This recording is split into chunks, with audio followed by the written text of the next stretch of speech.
Market 200 point के gain के साथ इस समय बढ़ रहा है और हम एक स्पेशल डिस्कशन अपने व्यूअर्स के लिए लेके आए हैं और वो है इक्विटी होल्डिंग इंडिया में रिटेल इन्वेस्टर्स की बढ़ती जा रही है। आपने एसआईपी का डेटा सबने देखा ही है, लेकिन सिर्फ वही नहीं, एसआईपी डेटा ही नहीं, retail investors direct share holding भी बढ़ा रहे हैं अपने, और नेवर बिफोर जैसा एक माहौल हो गया, ऐसा बहुत लंबे अरसे से देखा नहीं गया।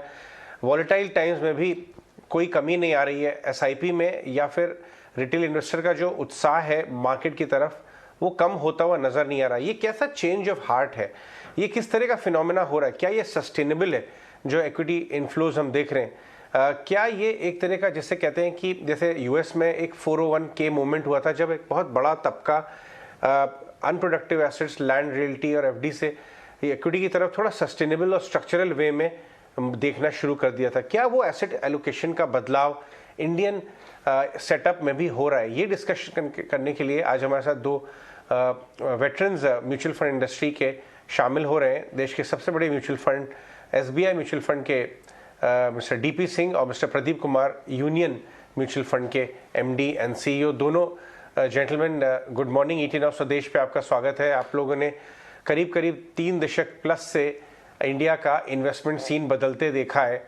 इसके दौरान बहुत सारे उतार चढ़ाव बाजार में आए और वेव ऑफ इन्वेस्टर्स आते हैं, फिर मंदी में चले जाते हैं, फिर आते हैं, फिर चले जाते हैं। क्या इस बार ये थोड़ा बदलाव है कि बेस बढ़ रहा है? उसके पीछे के फैक्टर्स भी हम डिस्कस करेंगे, लेकिन सबसे पहले मैं आपसे पूछता हूँ मिस्टर सिंह, क्योंकि मैं जानता हूँ एसबीआई म्यूचुअल फंड देश के कोने कोने में डिस्ट्रीब्यूशन अपना आप फैला के बैठे हैं because of your pedigree. Ground पे क्या बदलाव आया हुआ है? ग्राउंड में सबसे बड़ा बदलाव ये देखने को मिला है कि पहले जैसे होता था, हमने वो समय भी देखा है कि लोग तेजी में आते थे, जब थोड़ी मंदी होती थी तो एकदम से निकल जाते थे, तो और जब बहुत ज्यादा तेजी होती तो आते। तो इस बार बड़ी मेच्योरिटी वाला बिहेवियर हमने देखा है कि जैसे जैसे बाजार में मंदी होती है तो और ज्यादा लोग जो है एंटर करते हैं मार्केट में थ्रू म्यूचुअल फंड्स। और दूसरा उसमें ये भी देखा है कि नंबर बढ़ता जा रहा है, और लोगों ने ये एसआईपी की जो बात की आपने शुरू में कि एसआईपी नंबर बढ़ते ही जा रहे हैं। हर महीने हम देखते हैं कि पॉजिटिव नंबर आ रहा है। अगर लोगों ने देखा है कि over the period of time ये जो अगर वेल्थ क्रिएशन करना है तो कुछ ना कुछ हिस्सा तो इक्विटी शेयर में डालना ही पड़ेगा। तो that message has gone, and thanks to AMFI also for running a very very successful mutual fund सही है कैंपेन।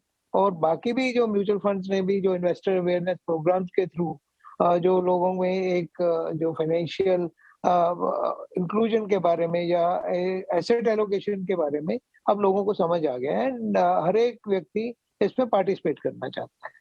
तो वो एक बड़ा सस्टेनेबल तरीके से जो एक जैसे आपने कहा कि 401, तो इंडिया की SIP story is Indian story only. Nowhere in the world it has been replicated, और इधर इसकी जो सफलता है वो बढ़ती जा रही है। तो ये एक बहुत अच्छा लक्षण है इसकी तरफ देखने के, हमारे जो डोमेस्टिक इन्वेस्टर्स हैं वो बड़े अभी मैच्योर हो गए हैं।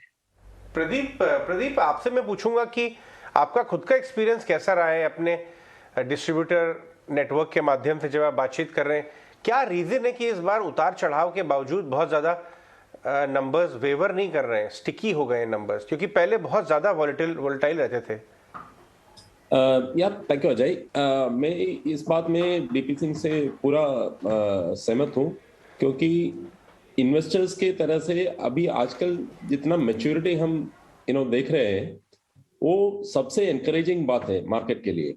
क्योंकि पहले तो हम तो वही 30 साल से ज्यादा मार्केट में है, पहले जैसे होता था जब भी थोड़ा करेक्शन आता था, लॉस आता था, रिटेल इन्वेस्टर्स भाग जाते थे मार्केट से। लेकिन मैं आपका अपना यूनियन म्यूचुअल फंड का एग्जांपल देता हूं आपको। 7 मार्च को जब एक अच्छा करेक्शन आया मार्केट में, हम पिछले 10 साल में हमारे सबसे ज्यादा नंबर ऑफ एप्लीकेशंस उसी दिन मिला हमको, हिस्टोरिक हाई। तो उसका मतलब ये है कि इन्वेस्टर्स का बिहेवियर में काफी मैच्योरिटी आ रहा है। इसका जिम्मेदार ऑफ कोर्स डिस्ट्रीब्यूटर्स काफी अच्छा काम कर रहे हैं, अपना सेल्स प्रोसेस में काफी इवॉल्वमेंट एवोल्यूशन हुआ है, मेच्योर सेल्स हो रहा है सही तरीके से, गोल बेस्ड प्लानिंग, सब लॉन्ग टर्म इन्वेस्टमेंट के बारे में बात कर रहे डिस्ट्रीब्यूटर्स। और एम्फी का कैंपेन जैसे डीपी सिंह ने बताया वो उसका बहुत बड़ा योगदान है, और सेबी की तरह से भी काफी स्टेप्स लिए हैं। ये सब कारण के इसके वजह से, फैक्टर्स के वजह से इन्वेस्टर्स का बिहेवियर में जितना मैच्योरिटी हम देख रहे हैं, ये मार्केट के लिए बहुत एनकरेजिंग है। और जैसे आपने बताया था 401 के यूएस में, मेरे ख्याल में ये अपना एसआईपी एक यूनिक प्रोडक्ट है। आप देखिए पिछले साल सिर्फ एसआईपी की वजह से हमारा इनफ्लो हुआ 1,20,000 करोड़। अभी जितना पिछले 6-7 महीने में एफआईआईस का सेलिंग हुआ है, उसका काउंटर हुआ है मेनली ये एसआईपी का पैसे से। तो ये सब देख के रिटेल इन्वेस्टर्स का बिहेवियर अभी काफी इवॉल्व हुआ है, काफी मैच्योर है, और मार्केट के लिए ये बहुत एनकरेजिंग फैक्टर है मेरे ख्याल से। ठीक है। सिंह साहब, एक छोटा सा सवाल आपसे पूछना था, क्योंकि आप जब फंड्स का इनफ्लो देखते होंगे तो आप थोड़ा सेग्रीगेशन भी देखते होंगे। इस सेग्रीगेशन में आप ये देखते हैं कि थेमेटिक में पैसा ज़्यादा इस बार आ रहा है, कौन सी एज ग्रुप का पैसा ज़्यादा आ रहा है, और कितने टाइम के लिए वो रुक भी रहा है पैसा?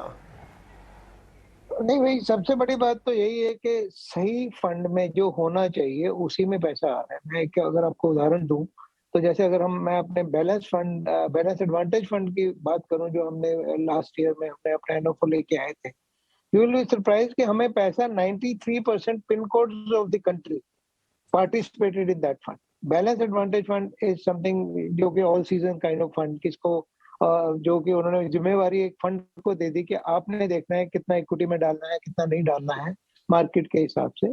तो उन फंड में ज्यादा पैसा आ रहा है। हाइब्रिड फंड में पैसा काफी देखने को मिल रहा है, परंतु थीमेटिक फंड में काफी कम पैसा आ रहा है, और होना भी ऐसा ही चाहिए, क्योंकि थीमेटिक फंड ये ऐसा नहीं होता कि लॉन्ग टर्म के लिए होते हैं, तो थीम कुछ देर चलता है कुछ नहीं चलता, पर जो एक आम निवेशक है उसके लिए बहुत जरूरी है कि उसने लंबे समय के लिए पैसा डालना है तो किसी ऐसे फंड में डाला जाए जो कि उसकी जरूरत के हिसाब से हो। तो अभी जो पैसा आ रहा है मार्केट में, वो ज्यादा तौर पे उन्हीं फंड में आ रहा है जहां आना चाहिए।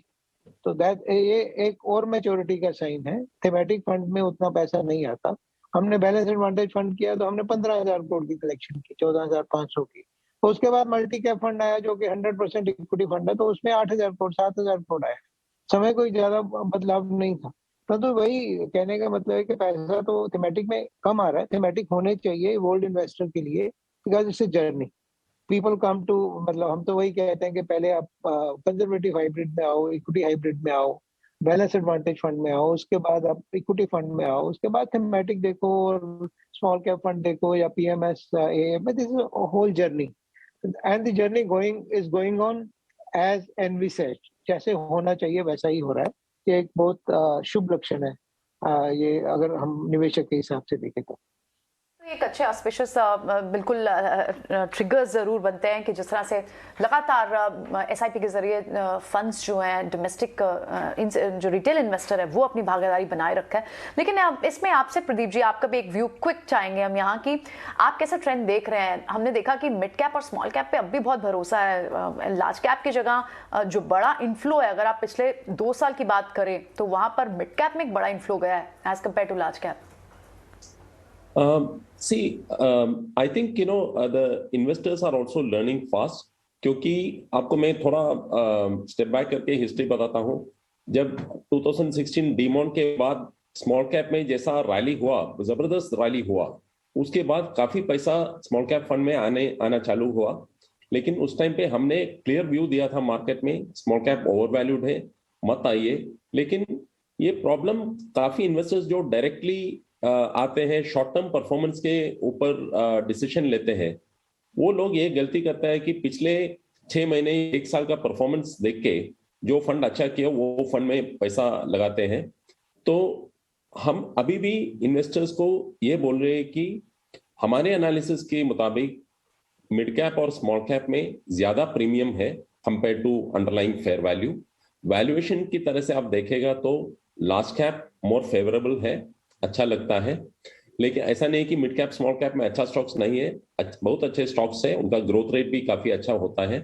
लेकिन फ्लोज जैसे आप देखेगा तो हमारे फंड्स में हम ज्यादा फ्लेक्सी कैप और बैलेंस एडवांटेज फंड में फ्लोज देख रहे हैं। और जैसे डीपी ने बताया ये एक शुभ लक्षण है, क्योंकि balance advantage fund retail investors के लिए ऑल सीजन फंड है, जब भी इन्वेस्ट कर सकता है, क्योंकि फंड खुद एलोकेशन एडजस्ट करते हैं। और रिटेल इन्वेस्टर्स को एक fund equity, pure equity fund select करना है तो हम हमेशा फ्लेक्सी कैप रिकमेंड करते हैं, क्योंकि उसमें फंड मैनेजर्स को फुल फ्लेक्सिबिलिटी है, जो लार्ज मिड स्मॉल जो भी अच्छा है हर टाइम पे उसमें इन्वेस्ट कर सकता है। तो हम देख रहे हैं ज्यादा फ्लोज फ्लेक्सी कैप में आ रहे हैं और बैलेंस एडवांटेज फंड में आ रहे हैं, और मिड और स्मॉल में आजकल ज्यादा फ्लोज हमारे तरह से नहीं देख रहे हैं। ऑलराइट जेंटलमैन, बहुत बहुत शुक्रिया हमसे बात करने के लिए, प्रदीप मिस्टर सिंह आज शेयर करने के लिए। और इंडिया की जो एक्विटी होल्डिंग्स हैं, डायरेक्ट एक्विटी होल्डिंग्स, वो ओवरऑल अब 20 लाख करोड़ पे पहुंच गई हैं। 8% म्यूचुअल फंड और डायरेक्ट दोनों ही रास्ते अपना रहे हैं रिटेल इन्वेस्टर्स।